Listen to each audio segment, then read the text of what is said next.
I never thought the people who promised to love me the most would be the first ones to throw me away. The night it happened, I remember every detail. The smell of rain, the silence of the street, and the cold look in my mother's eyes when she whispered the words that still haunt me. You don't belong here anymore. It felt like someone had taken a knife and sliced through my chest.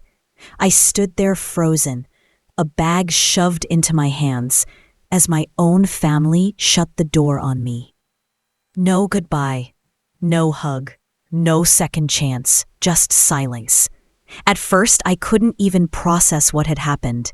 I thought maybe it was some twisted punishment. Maybe by morning they'd let me back inside. I sat outside the door for hours, trembling, whispering to myself, they'll open it. But the door never opened. When the sun rose, I was still on the street. My body ached, my throat burned from crying, and my heart felt like it had shattered into 1,000 sharp pieces. I wanted to scream. I wanted to pound on that door and demand an answer. But deep down, I already knew. I wasn't welcome anymore. The first few nights were the hardest. I slept in bus stations, on park benches, anywhere I could curl up and hide from the world. My stomach growled constantly. But the hunger inside me wasn't just for food. It was for love, for safety, for someone to say, I see you. I won't let you go through this alone. But no one did. I was invisible. And that's the worst feeling in the world. Not pain, not fear, but being erased. You'd think family would come looking for me. That maybe one of them would change their mind, feel guilty, and call out my name. But days turned into weeks, and weeks into months. Nothing. Not a single word. Not even a message. The people who raised me, the people I trusted most, acted like I had never existed. And every day, a new question ate away at me. Why? What did I do to deserve this? Then one night, something happened that changed everything. I was walking down a dimly lit alley, clutching the last bit of bread I had saved. Suddenly, a group of men appeared. Their voices were rough. Their eyes full of something dangerous. Hey, pretty girl, one of them sneered. What are you doing out here all alone? My heart stopped. I froze, gripping my bag like it could shield me. I wanted to scream, but fear had locked my throat. They stepped closer. That's when I ran. I didn't look back. I just ran as fast as I could, my lungs burning, my legs screaming for rest. I could hear their footsteps pounding behind me, their laughter echoing through the night. I turned corner after corner until finally I saw a small cafe with its lights still on. I pushed through the door, breathless, tears streaming down my face. The men didn't follow. And that's where I met her. Her name was Aisha, the cafe owner. She looked at me with wide eyes, a mix of shock and concern, and said softly, "Are you okay, sweetheart?" No one had called me that in months. I broke down right there, sobbing uncontrollably, and for the first time, I told someone everything.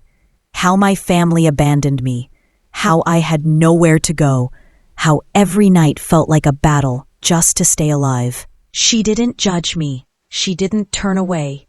She just listened. And then she did something no one else had done. She gave me hope. Aisha let me stay in the back of her cafe that night.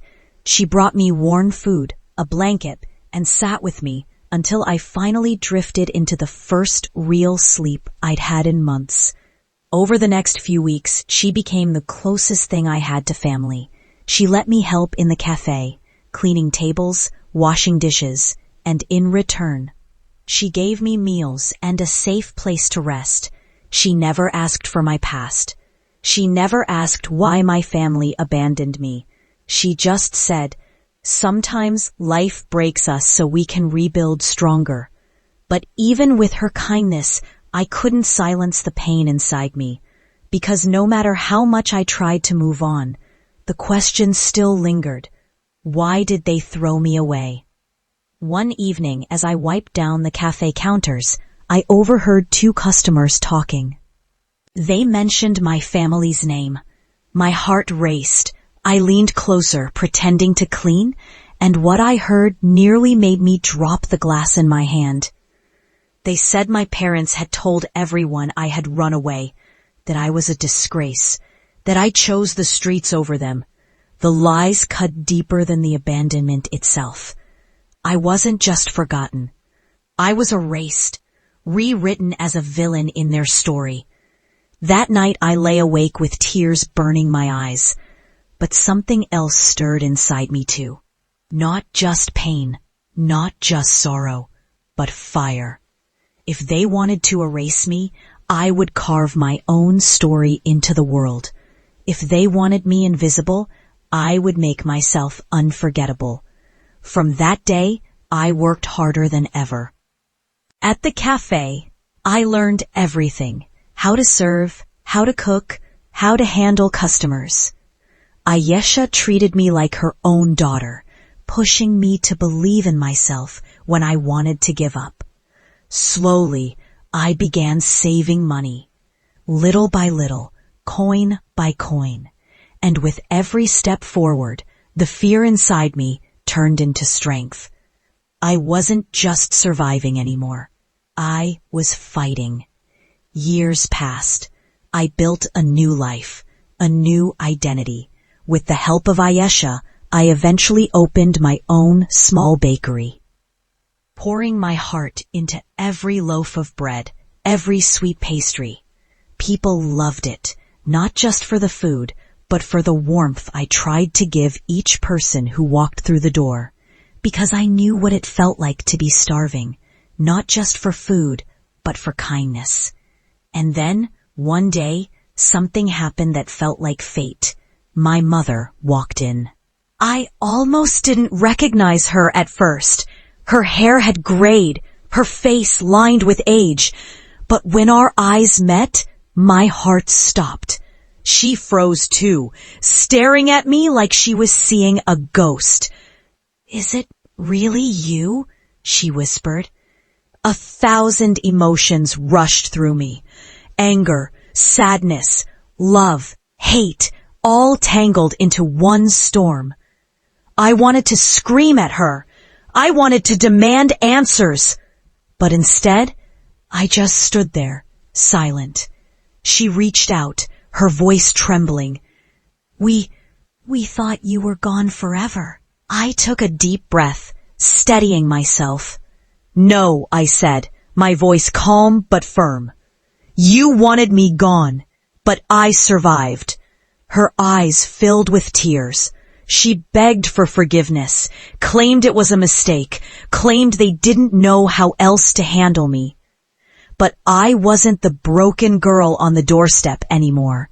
I looked her in the eyes and said, "I don't hate you, but I will never forget what you did, and I will never let you take away the life I built without you." She wept. She tried to explain, but deep inside, I knew.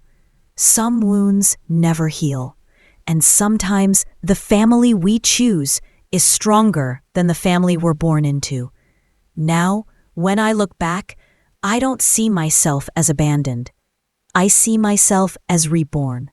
The night they shut that door on me, I thought it was the end of my story, but it was only the beginning. I lost everything, but I found myself. And that's the kind of survival no one can take away. If you've ever been betrayed, abandoned, or left behind, remember this. Sometimes the people who hurt you the most are the ones who teach you how strong you really are. Don't let their rejection define you. Let it push you to become unstoppable. Because survival isn't just about breathing. It's about rising from the ashes and saying, I am still here.